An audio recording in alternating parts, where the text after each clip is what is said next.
कभी एक अनजान कॉल, एक फर्जी लिंक और एक ओटीपी लोगों की जीवन भर की कमाई कुछ ही मिनटों में गायब कर देती है। लेकिन ऐसे में सवाल ये होता है कि क्या ये पैसा वापस मिल पाएगा? बिल्कुल। और अब गुड न्यूज़ ये है कि साइबर फ्रॉड के शिकार हुए लोगों के लिए एक उम्मीद की किरण दिखाई दे रही है, क्योंकि गृह मंत्रालय ने लॉन्च किया है एक ऐसा डिजिटल सिस्टम जो कंप्लेंट से लेकर रिफंड तक के जो सारा प्रोसेस है ना, उसे बहुत ही ज़्यादा तेज़ और आसान बना रहा है। लेकिन ये सिस्टम काम कैसे करेगा? पैसा फ्रीज होने का क्या मतलब है? और अगर साइबर फ्रॉड करने वाले अलग अलग खातों में पैसे ट्रांसफर कर दें तब क्या होगा? तो the freeze fix digital refund, इसी टॉपिक पर आज बात करने के लिए हमारे साथ स्टूडियो में हैं एक बेहद ही खास मेहमान। हमारे साथ हैं Satyendra Sharma ji, chief manager IT, Punjab National Bank से। सर, आपका बहुत बहुत स्वागत है डीडी मॉर्निंग शो में। नमस्कार सर, आपका बहुत बहुत स्वागत है। और सबसे पहले हम ये जानना चाहेंगे कि बहुत ही आसान सी सरल शब्दों में आप हमारे दर्शकों को बताइए कि साइबर फ्रॉड क्या होता है और आजकल के कॉमन ट्रेंड्स क्या हैं। कंप्यूटर के माध्यम से किया जाने वाला कोई भी फ्रॉड वो साइबर फ्रॉड की कैटेगरी में आता है जी। या फिर ऐसे कह सकते हैं कि कंप्यूटर अथवा कंप्यूटर नेटवर्क अथवा इंटरनेट या फिर कोई भी टेलीकम्युनिकेशन नेटवर्क, इनका यूज करके अगर कोई भी फ्रॉड किया जाता है तो वो साइबर फ्रॉड की कैटेगरी में आता है। आजकल एआई के माध्यम से साइबर फ्रॉड किए जा रहे हैं। पहले क्या होता था कि अगर फिशिंग की ईमेल भेजनी है तो एक जेनरिक ईमेल भेजी जाती थी या कोई एसएमएस भेजा जाता था, तो भी एक जेनरिक सबके लिए यानी कि समान रूप से एसएमएस भेजा जाता था और उसमें गलतियां भी होती थी। लेकिन अभी एआई के माध्यम से जो एसएमएस जनरेट किए जाते हैं, जो एसएमएस तैयार किए जाते हैं, वो पूरी तरह से प्रोफेशनल्स होते हैं, उसमें कोई गलती की गुंजाइश नहीं होती है।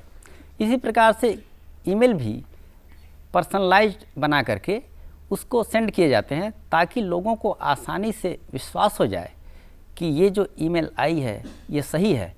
और उस ईमेल में जो भी लिंक दिया होता है लोग उस पर क्लिक कर देते हैं, या एसएमएस के माध्यम से कोई लिंक आता है तो लोग उस पर क्लिक कर देते हैं।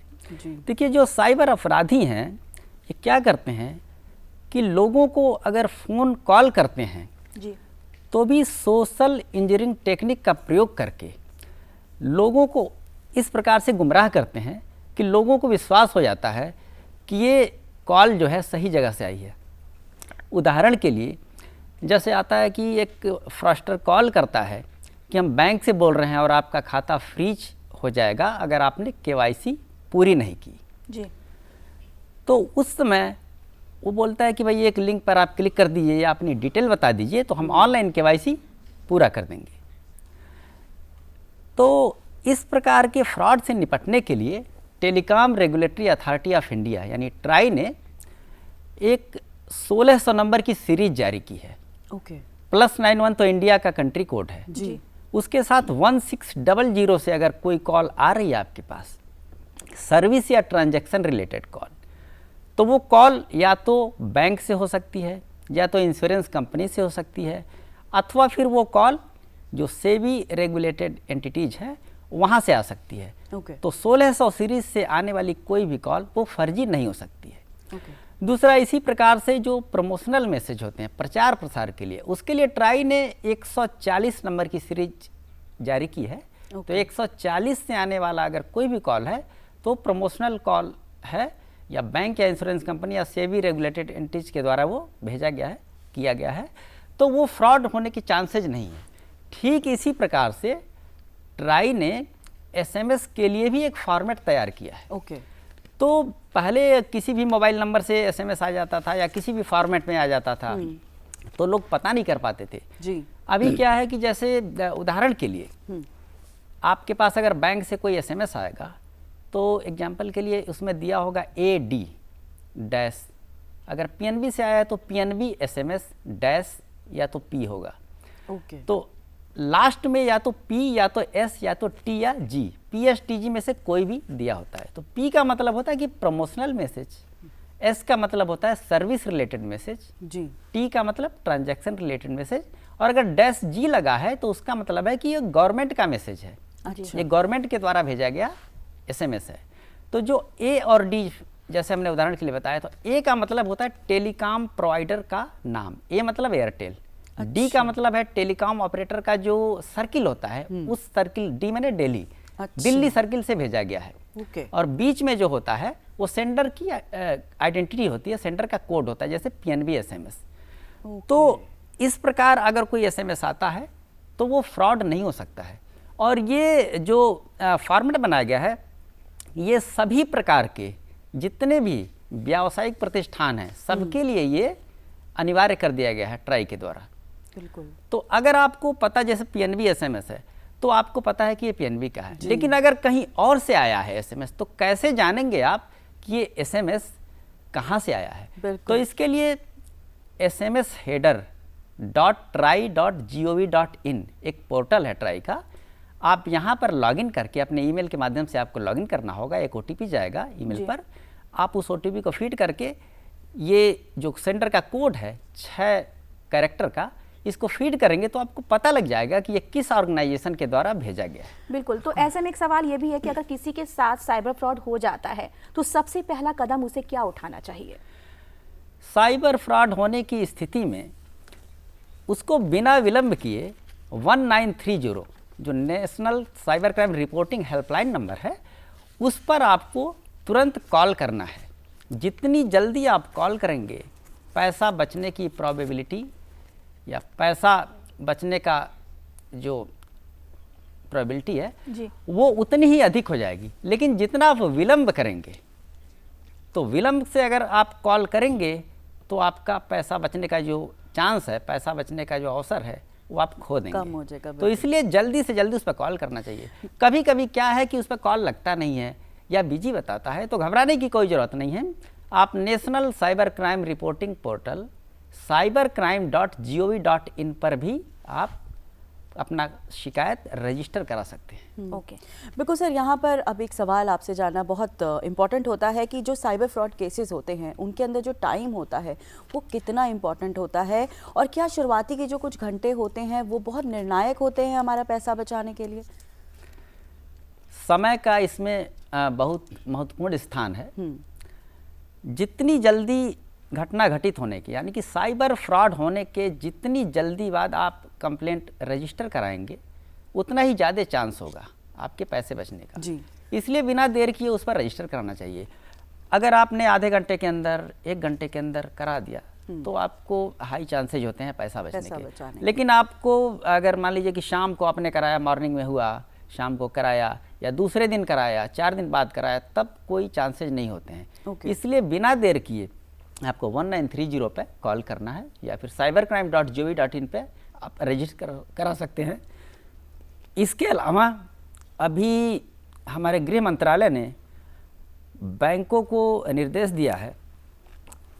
इन्होंने जनवरी 2026 में एक SOP निकाली थी, तो बैंकों को उसमें निर्देश दिया गया है कि आप अपने पोर्टल पर भी, यानी बैंक की जो ऑफिशियल वेबसाइट है, जो ऐप्स है, आप उस पर भी कंप्लेंट रजिस्टर करने का आप मौका दीजिए उस पर, ताकि लोगों को मतलब आसानी से कंप्लेंट रजिस्टर करा सकें।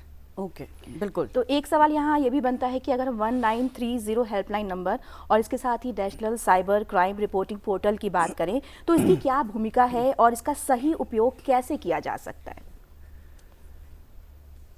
देखिए, National Cyber Crime Reporting Portal जी, जो cybercrime.gov.in है, इसमें बहुत प्रकार की सुविधाएं दी गई हैं।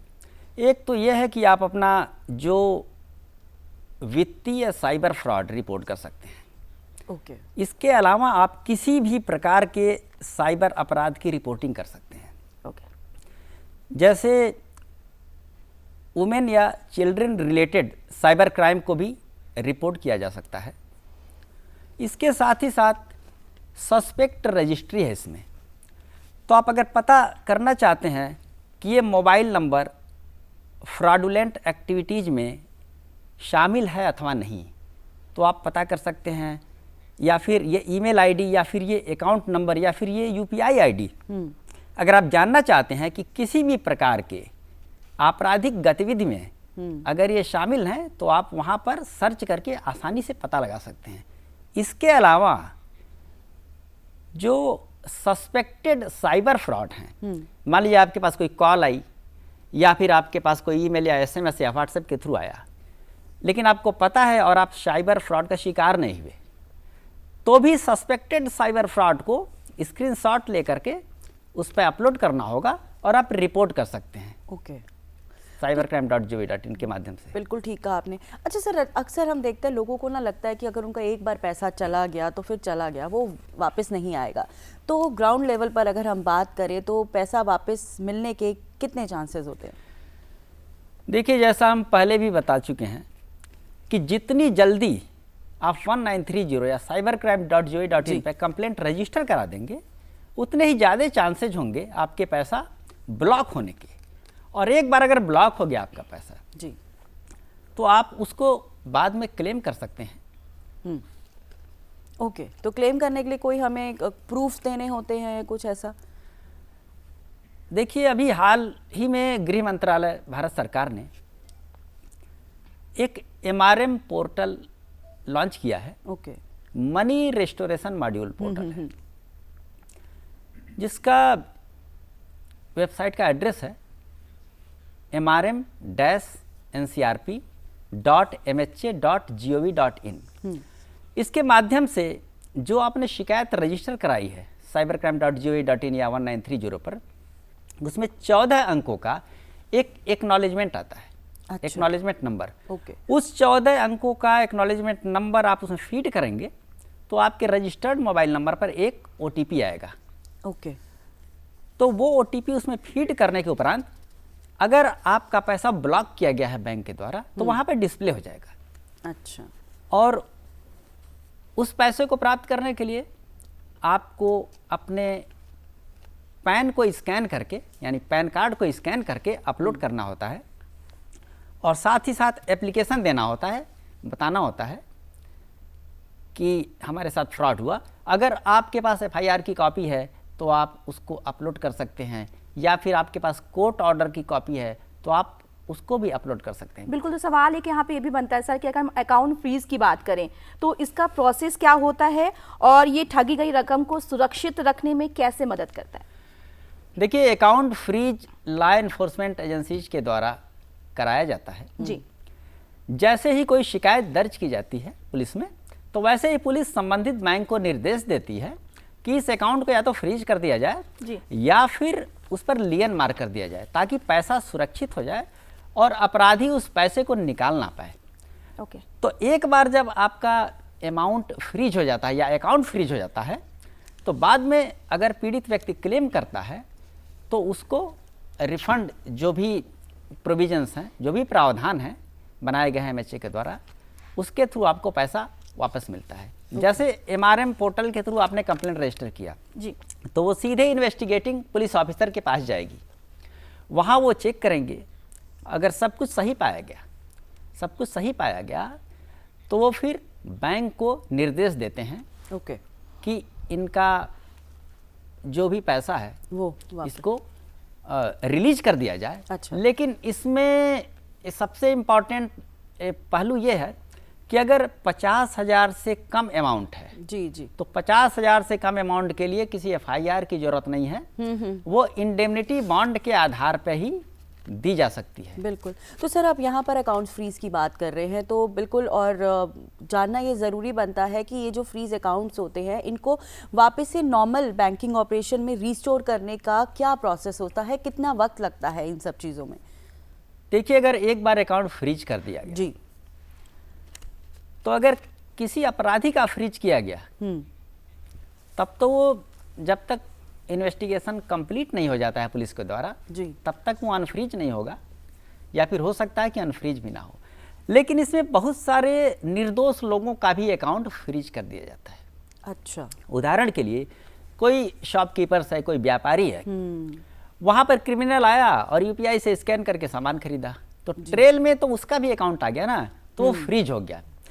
तो अगर आपका अकाउंट फ्रीज हो गया किसी निर्दोष व्यक्ति का, तो उसको बैंक के पास आना चाहिए। तो बैंक को एक्सेस दे दिए गए हैं GRM पोर्टल के, ग्रीवांस रिड्रेसल मॉड्यूल। ओके, ये एक पोर्टल डेवलप किया गया है I4C के द्वारा। तो यहाँ पर वो अपनी शिकायत के लिए आवेदन देगा और आवेदन देने के साथ साथ इसको अपनी एक फ़ोटो भी देनी होगी अच्छा बैंक में। ओके ठीक है, तो जो बैंक अधिकारी है उस फोटो को अपलोड करेगा और ये शिकायत उसको भी अपलोड करेगा जो हार्ड कॉपी स्कैन करके दिया है जी। और वो इन्वेस्टिगेटिंग पुलिस ऑफिसर के पास चली जाएगी। वहाँ पर वो ड्यू डिलीजेंस सब कुछ चेक करेगा, उसके पश्चात वो बैंक को निर्देश देगा। इस प्रकार से इनोसेंट व्यक्ति का, निर्दोष व्यक्ति का अकाउंट अनफ्रीज कर। बिल्कुल ठीक कहा आपने। तो यहाँ पर सर बात ये होती है कि जो MRM पोर्टल होता है ये आम सिटीजन्स के लिए रिफंड प्रोसेस को किस तरह से एकदम इजी बना देता है? देखिए मैम, MRM पोर्टल के द्वारा रिफंड प्राप्त करने के लिए आपको पुलिस स्टेशन नहीं जाना पड़ता है। अच्छा।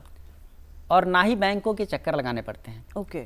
जैसा कि हमने पहले भी बताया कि आप घर बैठे ही उस पोर्टल पर लॉगिन करके आप अपनी शिकायत रजिस्टर कराएंगे, वो इन्वेस्टिगेटिंग पुलिस ऑफिसर के पास जाएगी, वहाँ पर वो चेक करेंगे कि ये जेन्युइन है या नहीं। उसके बाद वो बैंक को निर्देश देंगे कि इनको फंड रिलीज किया जाए। बताया कि अगर 50,000 से कम है तो उसके लिए इंडेमनिटी बॉन्ड की ज़रूरत होती है, FIR की ज़रूरत नहीं होती है, ना ही कोर्ट ऑर्डर की। लेकिन अगर 50,000 या उससे ऊपर है, 50,000 या उससे ऊपर है, तो उसके लिए FIR की ज़रूरत पड़ती है। तो इस प्रकार से क्या होता है कि लोगों को आसानी से रिफंड मिल जाता है। पहले क्या होता था कि एक बार पैसा ब्लॉक हो गया तो बिना कोर्ट ऑर्डर के वो रिलीज नहीं होता था, तो उसमें बहुत समस्या आती थी। इसलिए I4C जो Indian cyber crime coordination centre है, जो एक नोडल एजेंसी है गृह मंत्रालय का, ये SOP जारी की है। अच्छा, तो सर अब इतनी सारी इन्फॉर्मेशन के बाद आपसे ये सवाल पूछना तो बनता ही है कि आप हमारे व्यूअर्स को किस तरह की एक इम्पॉर्टेंट साइबर सिक्योरिटी टिप्स देना चाहेंगे ताकि वो इस तरह के जो फ्रॉड्स होते हैं उससे अपने आप को बचा सके। कभी भी अगर आपके पास कोई कॉल आ रही है तो घबराने की जरूरत नहीं है। ओके। आप रुकिए, उसके बाद सोचिए, उसके बाद एक्शन लीजिए, यानी stop, think and take action की नीति अपनाइए। किसी भी अनजान लिंक पर आपको क्लिक नहीं करना है। कभी भी अगर कोई आपको फ़ोन कॉल करके बोलता है कि ये कोड डायल कर दीजिए, अच्छा, जैसे *21* 10 डिजिट का मोबाइल नंबर हैश, अगर ये आपने डायल कर दिया जी, तो वो संबंधित मोबाइल पर आपका कॉल और SMS फॉरवर्ड हो जाएगा। अच्छा। और इस प्रकार से आपका OTP, आपकी कॉल सारी क्रिमिनल के, अपराधी के मोबाइल पे फॉरवर्ड हो जाएगी, तो आपका व्हाट्सएप भी हैक हो सकता है। ओके। और किसी का भी व्हाट्सएप हैक हो सकता है अगर उसने 2 स्टेप वेरिफिकेशन एक्टिव नहीं किया है। तो अगर 2 स्टेप वेरिफिकेशन एक्टिव करना है और अपने व्हाट्सएप को हैकिंग से बचाना है तो आप व्हाट्सएप की सेटिंग में जाइए, वहाँ पे अकाउंट पे क्लिक कीजिए। अकाउंट पे क्लिक करने के बाद 2 स्टेप वेरिफिकेशन का ऑप्शन आएगा, वहाँ टर्न ऑन बटन आएगी, उसको आप प्रेस करेंगे तो 6 अंकों का गुप्त कोड आपको उसमें डालना होगा।